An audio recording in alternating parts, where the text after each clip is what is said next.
Muy buenos días con todos. El grupo número 5 está integrado por Fátima Jara, Jocelyn Belicela, Adriana Ramírez y Javier Urdiales. En esta ocasión vamos a tratar sobre el informe de auditoría.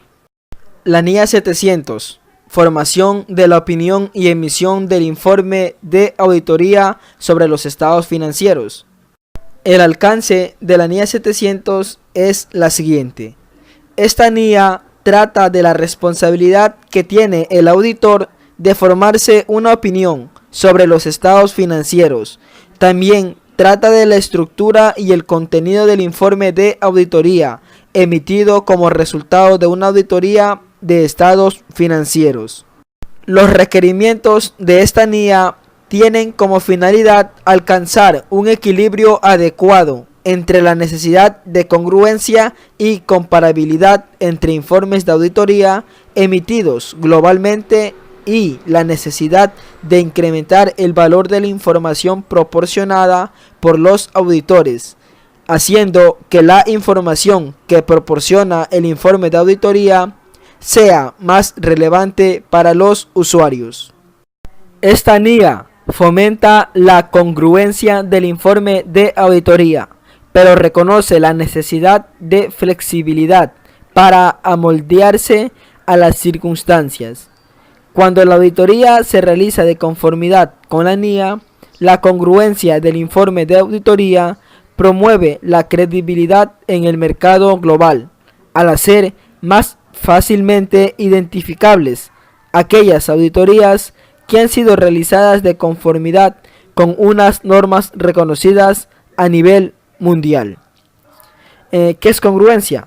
Relación coherente entre varias ideas, acciones o cosas. Informe de auditoría. El informe de auditoría se lo presentará de manera escrita. Estructura del informe de auditoría. Primero, título. El informe de auditoría llevará un título que indique con claridad que se trata del informe de un auditor independiente. Es el caso de estados financieros distintos a los que de las cuentas anuales. El título del informe se adaptará a la denominación del estado financiero objeto de auditoría.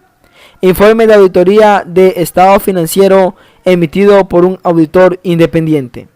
Segundo, destinatario.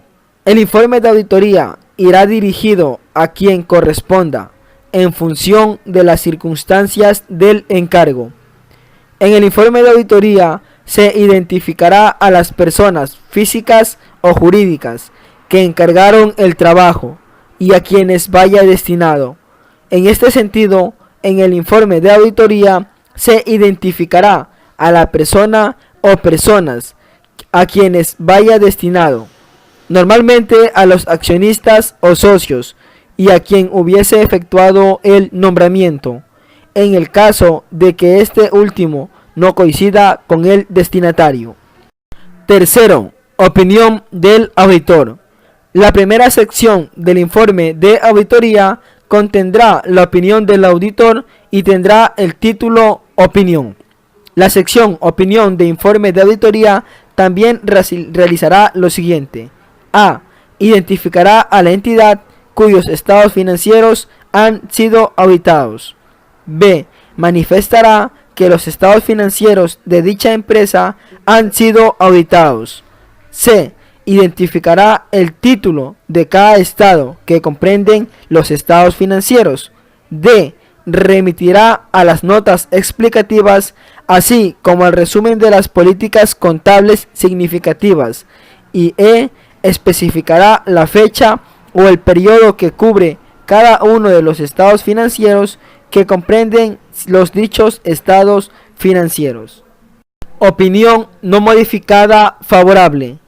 Para expresar una opinión no modificada favorable sobre unos estados financieros preparados de conformidad con un marco de cumplimiento, la opinión del auditor indicará que los estados financieros adjuntos han sido preparados en todos los aspectos materiales de conformidad con el marco de información financiera aplicable. Cuarto, Fundamento de la opinión.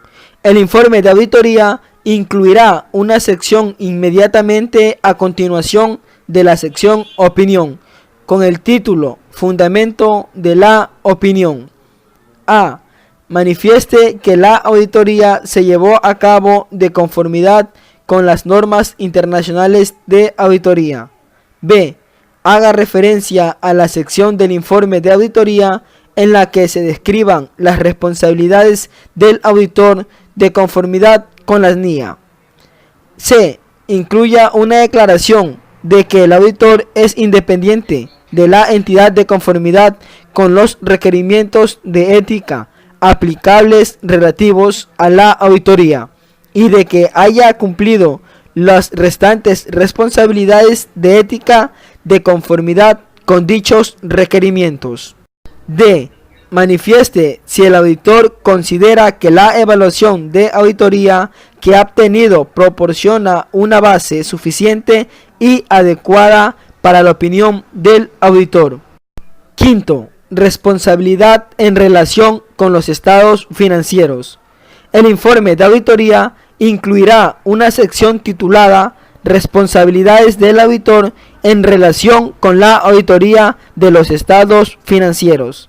Esta sección del informe de auditoría manifestará lo siguiente: los objetivos del auditor, y también manifestará que las incorrecciones pueden deberse a fraude o error, y alternativamente. Esta sección del informe de auditoría identificará asimismo a los responsables de la supervisión del proceso de información financiera, cuando los responsables de dicha supervisión sean distintos de los que cumplen las responsabilidades. Sexto, otras responsabilidades de información. Si en el informe de auditoría sobre los estados financieros el auditor cumple con otras responsabilidades de información, además de las responsabilidades del auditor establecidas por las NIAs, esas otras responsabilidades de información se tratarán en una sección separada del informe de auditoría titulada Informe sobre otros requerimientos legales y reglamentarios, o cualquier otro que sea acorde con el contenido de la sección, salvo si esas otras responsabilidades de información tratan de los mismos temas que los se presenta en las responsabilidades de información requeridas por las NIA, en cuyo caso las otras responsabilidades de información se pueden presentar en la misma sección que los correspondientes elementos del informe requeridos por las NIA. Séptimo, nombre del socio del cargo. El nombre del socio del encargo se incluirá en el informe de auditoría de las auditorías de conjuntos completos de estados financieros, con fines generales de entidades cotizadas, salvo que en circunstancias poco frecuentes se puedan esperar razonablemente que dicha revelación pueda originar una amenaza significativa para la seguridad social. En las circunstancias poco frecuentes en las que el auditor tenga la intención de no incluir el nombre del socio del encargo en el informe de auditoría, lo discutirá con los responsables del gobierno de la entidad con el fin de informarles de la valoración del auditor de la probabilidad y gravedad de una amenaza significativa para la seguridad personal. Octavo, firma del auditor. El informe de auditoría estará firmado por el auditor encargado. Noveno, dirección del auditor. El informe de auditoría indicará el lugar de la jurisdicción en que el auditor ejerce. Décimo, dirección del auditor. La fecha del informe de auditoría no será anterior a la fecha en la que el auditor haya obtenido evidencia de auditoría suficiente y adecuada en la que basar su opinión sobre los estados financieros. Muchas gracias por su atención.